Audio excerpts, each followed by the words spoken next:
الحمد لله رب العالمين والصلاة والسلام على سيد المرسلين وعلى آله وأصحابه أجمعين أما بعد۔ اللہ جل شانہ نے ہمارے لیے جو دین نازل فرمایا اس دین کے اندر زکوٰۃ ادا کرنے کا حکم دیا ہے۔ زکوٰۃ کن لوگوں کو ادا کرنا چاہیے، کن لوگوں کو دینا صحیح ہے، چند لوگوں کا تذکرہ آپ کے سامنے کیا تھا۔ آج بھی چند لوگوں کا تذکرہ کروں گا، پوری توجہ کے ساتھ سماعت فرمائیں۔ نمبر 1، اپنی رضائی ماں کو، اپنے رضائی باپ کو زکوٰۃ دینا صحیح ہے۔ نمبر 2، زکوٰۃ کی رقم سے، زکوٰۃ کے پیسوں سے جیلوں میں رہنے والے قیدیوں کو کھانا کھلانا صحیح نہیں ہے۔ اگر کھلانا ہی ہے تو زکوٰۃ کی رقم سے جو کھانا تیار کیا گیا ہے اس کھانے کو جیلوں میں رہنے والے قیدیوں کے حوالے کر دیا جائے، اس کھانے کا ان کو مالک بنا دیا جائے۔ جب وہ قیدی کھانے کے مالک ہو جائیں گے تب آپ کی زکوٰۃ ادا ہو جائے گی، ویسے ہی کھلا دیے تو زکوٰۃ ادا نہیں ہوگی۔ نمبر 3، جن علاقوں میں، جن جگہوں میں سیلاب آیا اور وہاں کے لوگوں کے لیے آپ اپنی زکوٰۃ کی رقم سے غلہ، اناج، چاول، کمبل، چادر، لباس وغیرہ خریدے اور ویسا ہی پہنچا دیے تو یہ صحیح نہیں ہے۔ آپ زکوٰۃ کی رقم سے جو چیزیں خریدے ہیں، غلہ، اناج، کمبل، چادر وغیرہ، ان چیزوں کو جہاں سیلاب آیا ہے وہاں کے ضرورت مند، غریب، محتاج لوگوں کے حوالے کر دیا جائے اور ان چیزوں کا ان کو مالک بنا دیا جائے، تب آپ کی یہ زکوٰۃ ادا ہوگی۔ اسی طرح زکوٰۃ کی رقم سے غریبوں کو کھانا کھلانا چاہتے ہیں، ویسا ہی کھلا دیے تب ادا نہیں ہوگی، بلکہ کھانا تیار کر کے اس کھانے کا ان غریبوں کو مالک بنا دیا جائے، ان کے حوالے کر دیا جائے۔ جب وہ غریب اس کھانے کے مالک ہو جائیں گے تب آپ کی زکوٰۃ ادا ہو جائے گی۔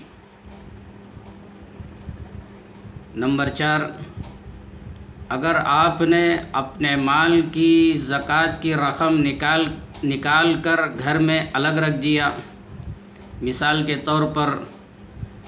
10,000 روپیہ زکوٰۃ کی رقم نکال کر اپنے گھر میں الگ رکھ دیا، اس کے بعد کسی ضرورت کے لیے، تجارت کے لیے یا نماز کے لیے یا کسی بھی گھر سے باہر نکلے، اچانک راستے میں کوئی ضرورت مند، غریب، مستحق کے زکوٰۃ آپ سے مل گیا، ظاہر سی بات ہے جو رقم آپ نے نکالی ہے وہ تو گھر میں ہے، تو اس موقع پر آپ اپنے جیب میں سے پیسے نکال کر وہ غریب کے حوالے کر دیے، مثال کے طور پر 1000 روپیہ اس کو دے دیے۔ بعد میں واپس آ کر گھر میں وہ جو زکوٰۃ کی رقم رکھی تھی 10,000 روپیہ، اس میں سے 1000 روپیہ آپ اٹھا لیے اور رکھ لیے تو صحیح ہے، آپ کی زکوٰۃ ادا ہو جائے گی۔ جو پیسے زکوٰۃ کے لیے نکال کر الگ سے رکھے ہیں وہی پیسے دینا، یہ کوئی ضروری نہیں ہے۔ نمبر 5، ہسپتالوں میں کوئی غریب، ضرورت مند، بیمار ایڈمٹ ہیں آپ اپنی زکوٰۃ کی رقم سے ان کے لیے دوائی یا پھل فروٹ، انجیکشن، گلوکوز وغیرہ کوئی چیز خریدنے کے بعد یہ چیزیں اس غریب کے، اس ضرورت مند بیمار کے حوالے کر دیا جائے۔ جب وہ غریب بیمار ان چیزوں کا مالک ہو جائے گا تو آپ کی زکوٰۃ ادا ہو جائے گی۔ نمبر 6، اگر آپ زکوٰۃ کی رقم سے، زکوٰۃ کے پیسوں سے کسی بیمار غریب کا ہسپتال کی فیس یا ڈاکٹر کی فیس ادا کرنا چاہتے ہیں تو بہتر یہ ہے کہ آپ وہ زکوٰۃ کی رقم لے کر اس غریب بیمار کے حوالے کر دیں، ان پیسوں کا اس کو مالک بنا دیں، پھر اس کے ہاتھ سے لے کر ڈاکٹر کی فیس ادا کر دیں یا ہسپتال کی فیس ادا کر دیں، آپ کی زکوٰۃ ادا ہو جائے گی۔ نمبر 7، اپنی سوتیلی ماں کو، اپنے سوتیلے باپ کو، یعنی مہندری ماں کو، مہندرے باپ کو، اسی طرح